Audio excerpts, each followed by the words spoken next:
मकर संक्रांति के दिन गाय को चुपचाप खिला देना, ये एक छोटी सी चीज पूरे साल जमकर धन बरसेगा और जीवन में कभी पीछे मुड़कर देखने की जरूरत नहीं पड़ेगी। जी हां भक्तों, देखिए पूरे 752 वर्षों के बाद मकर संक्रांति पर एक अद्भुत सहयोग बन रहा है।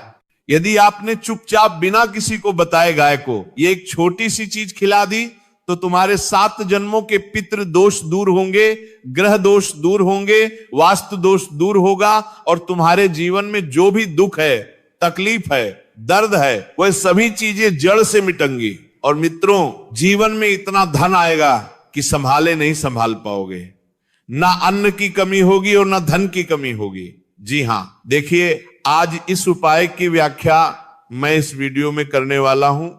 वह उपाय बहुत साधारण है, लेकिन उस उपाय के साथ इसके जो नियम है वह नियम बहुत कठोर है और उन नियम को जानना ही आपके लिए बहुत जरूरी होगा।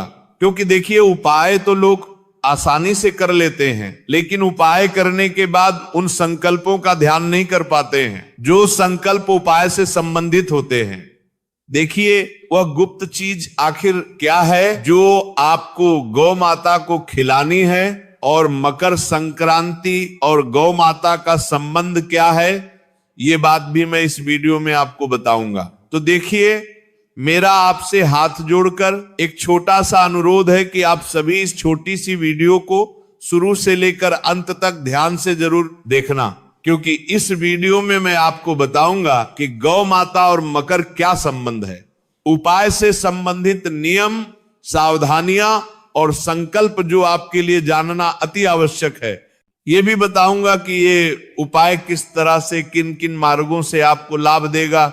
देखिए इंसान के जीवन में परेशानियां बहुत है, समस्याएं बहुत है, बहुत दुख है, बहुत तकलीफ है, लेकिन उन सब चीजों का सिर्फ यही एक उपाय है जिसे आपको मकर संक्रांति के दिन करना है। अन्न देखा मत करना, क्योंकि मकर संक्रांति का महापर्व साल में सिर्फ एक बार ही आता है और मकर संक्रांति का महत्व शास्त्रों में भी बताया गया है। जी हाँ दोस्तों, देखिए कहते हैं कि मकर संक्रांति को लोग अक्सर सिर्फ एक छोटा सा त्योहार समझ लेते हैं।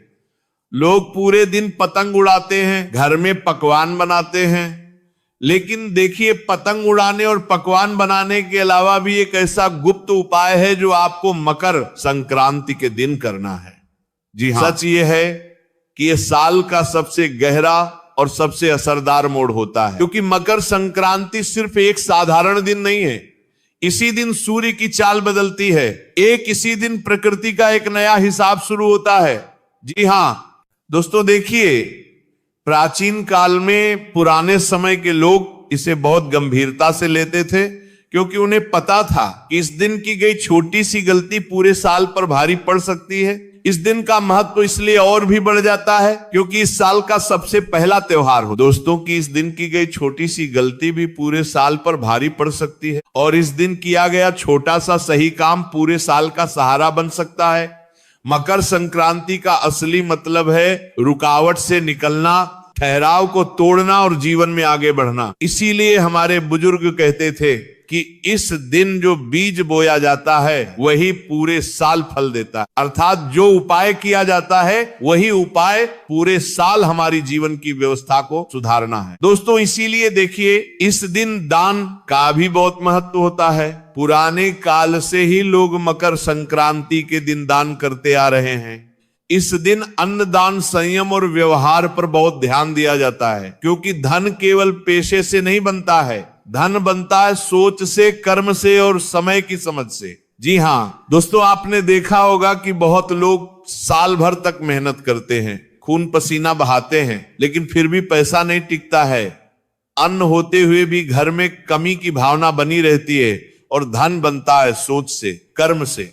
जी हाँ दोस्तों, देखिए बार बार खर्च अचानक आ जाता है और खर्च आता है, पैसा रुकता नहीं है और इसके पीछे कारण अक्सर वही अदृश्य रुकावटें होती हैं जिनका समाधान हमारे शास्त्रों और परंपराओं में छुपा हुआ है। देखिए मकर संक्रांति पर तिल और गुड़ इसलिए खाए जाते हैं क्योंकि तिल त्याग का प्रतीक है और गुड़ मिठास का, यानी जीवन में कड़वाहट को छोड़कर मिठास अपनाने का संकेत है। इस दिन दान इसलिए कहा गया है क्योंकि जब सूर्य दिशा बदलता है तब अहंकार छोड़ना सबसे जरूरी होता है। पुराने समय में लोग इस दिन ज्यादा बोलते नहीं थे, झगड़ा नहीं करते थे और किसी भूखे को देखकर अन्न देखा नहीं करते थे। जी हां दोस्तों, क्योंकि माना जाता था कि इस दिन की गई उपेक्षा सीधे भाग्य में दर्ज हो जाती है। इस दिन के गए कर्म सीधे भाग्य की किस्मत की दिशा को बदल देते हैं। जी हां दोस्तों, इसलिए कहा गया है कि मकर संक्रांति का पर्व साधारण नहीं माना गया है। अब यहां एक बहुत गहरी बात आती है जिसे बहुत कम लोग समझते हैं। मकर संक्रांति पर प्रकृति सुनती है लेकिन शोर नहीं सुनती, दिखावा नहीं देखती। मकर संक्रांति का पर्व है सिर्फ भावना और मौन को किए गए कर्मों को ही पहचानना। यानी कि जो गुप्त उपाय और जो गुप्त कार्य अगर हम मौन रहकर करेंगे, सबसे छुपाकर करेंगे, तभी उसका फल हमें प्राप्त होगा। दोस्तों, इसीलिए जो लोग इस दिन कैमरा लगाकर लोगों को दिखाकर दान करते हैं उन्हें संतोष तो मिलता है लेकिन स्थायी फल नहीं।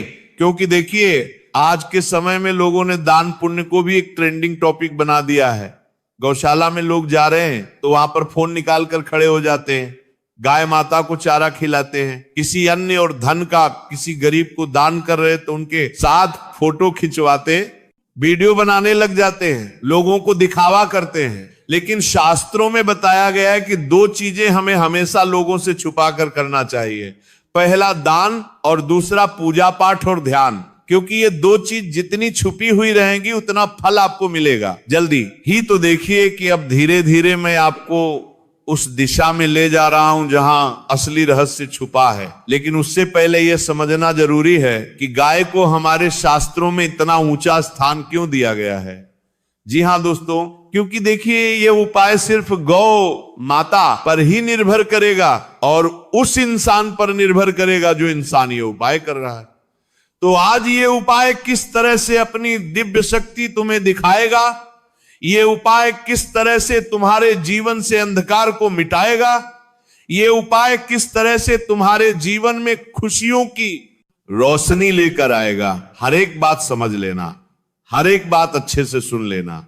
क्योंकि अगर तुमने अनसुना किया या तुम कोई बात भूल गए तो ये उपाय अपना नकारात्मक असर भी दिखा सकता है। यानी कि तुम तो सोचोगे कि यार मैंने तो जीवन में अपना अच्छा, अपना भला करने के लिए उपाय किया था, लेकिन मेरे साथ बुरा क्यों हो गया। इसके पीछे का कारण यही होगा कि तुमने एक एक बात को अच्छे से नहीं समझा होगा या एक एक बात को अच्छे से नहीं सुना होगा। देखिए दोस्तों, मैं आपको बताता हूं कि गाय को हमारे शास्त्र में इतना ऊंचा स्थान क्यों दिया गया है। कि गाय तो सिर्फ एक प्राणी है, गाय तो सिर्फ एक पशु है तो नहीं। देखिए, गौ माता तुम्हारे पूरे जीवन से संबंध रखती है। गौ माता के अंदर ही तुम्हारे जीवन के ना जाने कितने रहस्य छुपे हुए हैं। जब किसी व्यक्ति की मृत्यु हो जाती है तो हम क्यों उसके नाम का गौ माता को चारा डालते हैं। क्या तुमने कभी सोचा है जब जीवन में दुख आता है, तकलीफ आती है और बीमारी आती है तो हम क्यों गौ माता को याद करके गौ माता को भोजन खिलाते हैं। देखिए, गौ माता कोई साधारण पशु नहीं है। जी हां दोस्तों, गाय को माता इसलिए नहीं कहा गया कि वह सिर्फ दूध देती है, बल्कि इसलिए कि वह बिना मांगे देती है, बिना शिकायत के सहती है और बदले में कुछ नहीं चाहती। तो यही प्रकृति का स्वभाव है। देखिए, जिस घर में गाय का सम्मान होता है वहां केवल धन नहीं बल्कि स्थिरता आती है, और स्थिरता के बीच दोस्तों धन टिकता है। जी हां, लेकिन ध्यान रखिए, क्योंकि यह उपाय इतना गुप्त है कि इस उपाय का उल्लेख किसी भी शास्त्र में नहीं मिलता है। जी हां भक्तों, यह उपाय सिर्फ किया जाता है सच्चे मन से, सच्चे दिल से, पवित्र कर्म से। जी हां दोस्तों, देखिए कि जो उपाय मैं बता रहा हूं वह उपाय हमेशा चुपचाप किया जाता है, और अब तक जो मैं बता रहा था वह भूमिका थी। क्योंकि अगर आप सीधे उपाय पर आ जाते तो उसका असर आधार रह जाता।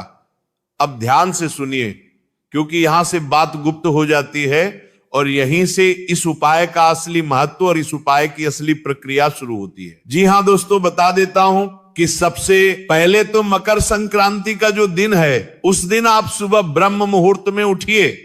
देखिए, आप चाहे पूरे साल 9 बजे उठते हो, 10 बजे उठते हो, 11 बजे उठते हो, जितने भी बजे उठते हो उठ जाना, लेकिन मकर संक्रांति के दिन तुम्हें ब्रह्म मुहूर्त में उठना है। और मैं ये नहीं कह रहा हूं कि ब्रह्म मुहूर्त में उठते ही ठंडे पानी से नहा लो, नहीं, ध्यान से सुनिए। जो बात मैं आपको बता रहा हूं कि मकर संक्रांति के दिन सुबह ब्रह्म मुहूर्त में उठकर स्नान कीजिए। स्नान करने के बाद आपको सबसे पहले इस चीज का ध्यान रखना है कि जितना ज्यादा हो सके मौन रहने की कोशिश करें, किसी से ज्यादा बातचीत ना करें, किसी से ज्यादा आप अपने भावना रखें, सिर्फ अपने मन में आप भगवान का स्मरण करें और भगवान का नाम लेते रहे या नाम जप करते रहे। देखिए, उठने के बाद मोबाइल भी नहीं देखना है और मन को शांत रखकर ये भावना रखें कि आज मैं कुछ ठीक करने जा रहा हूं, मांगने नहीं। क्योंकि इस उपाय का मूल उद्देश्य यही है कि ये तुम्हारे जीवन को एक नई दिशा की ओर लेकर जाएगा। जो चीजें तुम्हारे जीवन में बिगड़ी हुई है,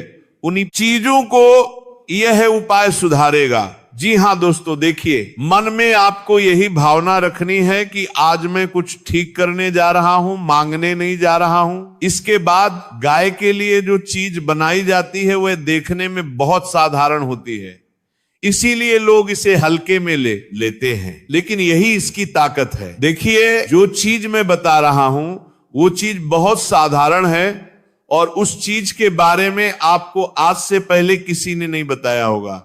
इसके साथ ही इस चीज का भी ध्यान रखिएगा कि इस उपाय में ना कोई मंत्र बोलना है, ना कोई नाम लेना है, बस समझ के साथ करना है। और गाय को जो खिलाया जाता है वह थोड़े से सफेद तिल, यह भी बताऊंगा कि मकर संक्रांति और तेल का क्या महत्व है, लेकिन उससे पहले आप सुन लीजिए कि गाय को खिलाने वाली वह गुप्त चीज क्या है। कान खोल लीजिए और अगर आप किसी कागज पर लिखना चाहते हैं तो लिख भी लीजिए, ताकि अच्छा रहेगा कि आप भूले नहीं। ध्यान से सुनिए, आपको थोड़े से सफेद तिल लेने हैं, थोड़े से काले तिल लेने हैं, थोड़ा सा गुड़ का चूर्ण लेना है और ध्यान रखिए टुकड़ा नहीं, आपको चूर्ण लेना है। यानी कि अगर आपके घर में गुड़ है तो उस गुड़ को आप पीस लें। अब उसमें कुछ कच्चे चावल के दाने और सबसे अंत में उंगली से छुआ 1 नमक बूंद देसी घी आपको उसमें मिलाना है। से कि उसके अंदर थोड़ा सा काला नमक मिलाना है, थोड़ा सा सेंधा नमक मिलाना है और गाय का शुद्ध पवित्र 1 चुटकी घी उसके अंदर मिलाना है। अब यहां एक बहुत गुप्त है कि सेंधा नमक जो मिलाया जाता है तो वह नमक साधारण नहीं होता है। और यह भी ध्यान रखिएगा कि आप गलती से कहीं साधारण नमक मत मिला देना, उसमें थोड़ा सा सेंधा नमक मिलाना और थोड़ा सा काला नमक मिलाना। देखिए, ये सब किसी थाली में सजा कर नहीं, बल्कि सीधे हाथ में लेकर गाय को खिलाना। अगर आप अपनी हथेली में रखकर गाय को खिलाओगे और गाय ने अपनी जीभ से तुम्हारी हथेली को स्पर्श कर लिया, आपकी बात करने तुम्हारी बनानी नहीं, तलवार में हथेली करना, तो समझ जाना कि साक्षात माता ने तुम्हारे सारे कष्टों को अपने अंदर समाहित कर लिया है। क्योंकि देखिए, आपको मैं बता देता हूं कि ये सब चीजें अगर आप थाली में रखकर गौ माता को अर्पित करेंगे तो उतना जल्दी असर नहीं होगा। सीधे हाथ में लेकर गाय को खिलाना है। उसके बाद ध्यान रहे, ये उपाय आप कर ले तो किसी को बताना नहीं है, ना किसी को दिखाना है।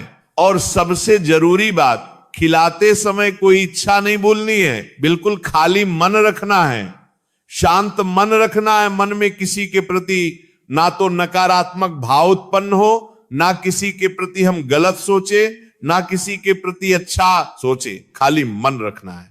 कोई भी आपको अपनी इच्छाएं नहीं भूलनी है। जी हां, बस मन में यह भावना रखना है कि जो होगा सही होगा और जो आप माता मेरे लिए करेगी उसी में मेरी खुशी होगी, इतना बोलना है। और बता देता हूं कि अगर इसे गाय थोड़ा सा भी खा लेती है, अर्पित कर लेती है, तो समझ लीजिएगा कि संकेत मिल गया है। इसके बाद पूरे साल एक नियम अपने आप लग जाता है, आप अन्न का अपमान नहीं करेंगे। इस उपाय को करने के बाद 3 से 4 नियम है जो मैं बता रहा हूं। अन्न का अपमान नहीं करेंगे, क्योंकि अन्न किससे संबंध रखता है? मां अन्नपूर्णा से। अन्न का अपमान करोगे तो आप सीधा मां अन्नपूर्णा का अपमान करोगे। दूसरी चीज है दोस्तों, कि खाने को व्यर्थ नहीं फेंकेंगे और महीने में कम से कम एक बार किसी जानवर या किसी पक्षी के लिए चुपचाप आप कुछ खाने का रख देंगे बिना किसी को बताए। देखिए, इतना तो आप कर ही सकते हैं। हर इंसान रोज दान पुण्य तो करता ही है, तो मैं आपको कह रहा हूं कि भले आप रोज मत करना, लेकिन हर महीने आप पशु या पक्षी के लिए कुछ खाने का जरूर रख देना, क्योंकि आपको ध्यान रखना चाहिए कि कुछ भी उपाय अगर हम करते हैं तो वह उपाय तभी फल देगा जब हम उस उपाय में अपना थोड़ा सा मन, थोड़ा सा तन और थोड़ा सा धन समर्पण करेंगे। तो जी हां दोस्तों, बता देता हूं कि यही इस उपाय की पूरी श्रृंखला है।